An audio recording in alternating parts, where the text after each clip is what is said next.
اهلا ومرحبا بكم من برنامج من المدرج. كمان بمناسبه الفوز معانا هاوس سبلمنت مقدم لنا هدايا، طبعا بمناسبه صعود منتخب مصر للدور الثمانيه. السؤال الاول معانا اول استضافه لمصر لكاس الامم الافريقيه. أول استضافة أيوه كان في عام كام؟ أول استضافة مش متذكر مش متذكر. تمام ماشي، شكرا. نروح لاستاذ ايمن عبد العظيم عشان يكمل اسئله مع الجمهور. حاليا مشاهدين برنامج من المدرج هنعرف اكتر واسئله كتيره مع المشاهدين الكرام ومشجعين منتخب مصر، وهنسال سؤال ده النهارده برعايه كابتن كريم طارق للمكملات الغذائيه. سؤالنا اليوم: من الذي احرز الهدف التاريخي لتاهل منتخب مصر عام 2006 والتي صعدت بنا للمباراه النهائيه مع كوت ديفوار؟ نسال كده ونعرف. سؤال اهو سهل قوي. كلام عظيم والله. لعيب يعني تاريخي. كل واحد يرد على نفسه. معلش يا سلام، مش عارف. مش عارف. افكر حاول. عارف جده عارف. جده هو اخر كلام ان شاء الله. ويفوز معانا بالفعل ابو تريكه، هو صاحب الهدف التاريخي 2006 اللي احرز لمنتخب مصر، وبالفعل صعدنا بيه للنهائي وخدنا البطوله 2006، وبعد كده كسبنا 2008 و2010 جيل حسن شحاته المعلم. وبنشكرك وبنقول لك الف مليون مبروك برعايه كابتن كريم طارق للمكملات الغذائيه، وبنقول لك الف مليون مبروك هداف منتخب مصر امام بنين على مستوى تاريخ مباريات منتخب بنين ومنتخب مصر أصلا يعني مين اللاعب اللي هو كان هداف منتخب مصر في جميع مباريات منتخب مصر وبنين؟ احنا لعبنا مصر وبنين لعبت مين؟ حسام حسن. محمد مين صلاح. حضرتك؟ انا اللي جاوبت.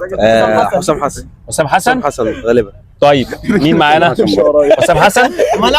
طيب لا احنا عاوزين نعرف الاجابه الصح. ثاني محمد صلاح. محمد صلاح. انا بكلمك في تاريخ مباراه بنين ومصر كله. حسام حسن. عماد متعب. نكمل لقاءاتنا كده. حسام حسن. ابو تريكه. طب هو عموما هو بص، هو قال واحد من الهدافين. هما الهدافين عماد متعب وعمرو زكي، بس عمرو زكي وعماد متعب وابو تريكه، فهو يكسب معانا وبنقول لك مبروك، يكسب جايزتنا برعايه كابتن كريم طارق. هو من ضمن الهدافين عماد متعب وقلنا عمرو زكي وابو تريكه.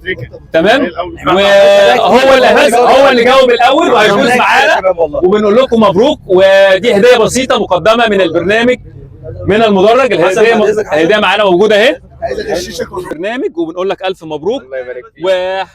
بنشكر كابتن كريم طارق لرعايته للبرنامج، برنامج من المدرج لكل الجماهير. كلمه كده بقى للمنتخب واحنا ان شاء الله داخلين على مباراه هامه جدا في دور الثمانيه. الف مبروك للمنتخب، وان شاء الله نوصل للنهائي ونفوز بيها. طيب كلمه لمنتخب مصر. ربنا يعني يكرمنا البطوله دي، كلنا عشمانين ان احنا نوصل للنهائي ونكسبها ان شاء الله. روح المنتخب كويسه جدا المره دي بالذات بسبب الكابتن حسام حسن طبعا مدينا روح كويسه جدا ومديها للشباب في الملعب.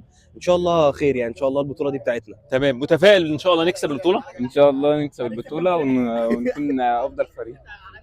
تمام، ونتمنى كل الخير ان شاء الله ونكسب ونوصل للنهائي. ويعني فرحه المصريين مش بس ان احنا صعدنا، فرحتهم ان احنا نفسنا ناخد البطوله الثامنه. معانا عم الحاج، اهلا بيك. اهلا بحضرتك، اهلا وسهلا. عاوزين نعرف منك سؤال يعني المسابقه برعايه كابتن كريم طارق للمكملات الغذائيه.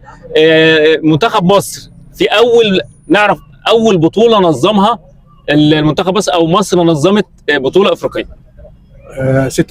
1986. لا فكر كويس. اول بطوله نظمتها مصر. تمام، افريقيا. 86 في مصر 1986. لا اجابه مش صحيحه، بس فكر تاني. قبل يعني؟ قبل ولا بعد؟ لا قبل. 59. 1959.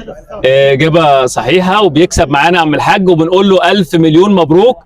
وهياخد هديه البرنامج برعايه كابتن كريم طارق، وبنشكره. يعني برنامج من المدرج مع الجماهير كلها مبروك معانا كده، شكراً. كسبت معانا، شكراً. والف الف مليون مبروك. وكلمه كده بقى للمنتخب المصري بعد الفرحه الكبيره اللي شفناها ان اليوم. شاء الله ربنا يكرمنا ونقدر نوصل ابعد نقطه ونوصل للنهائي ان شاء الله ونكسب باذن الله. طيب باذن الله شايف حظوظ منتخب مصر في ان شاء الله نقدر نكسب البطوله الثامنه؟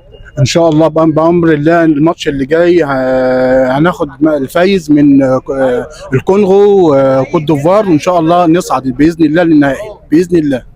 مبروك عليك يعني الهديه، ومبروك لمنتخب مصر والجماهير المصريه، ان شاء الله. وهنتابع معاكم لبرنامجنا من المدرج، برنامج كل الجماهير، وان شاء الله نصعد ونوصل وناخد البطوله ان شاء الله بامر الله نوصل للنهائي ونكسب ان شاء الله بامر الله.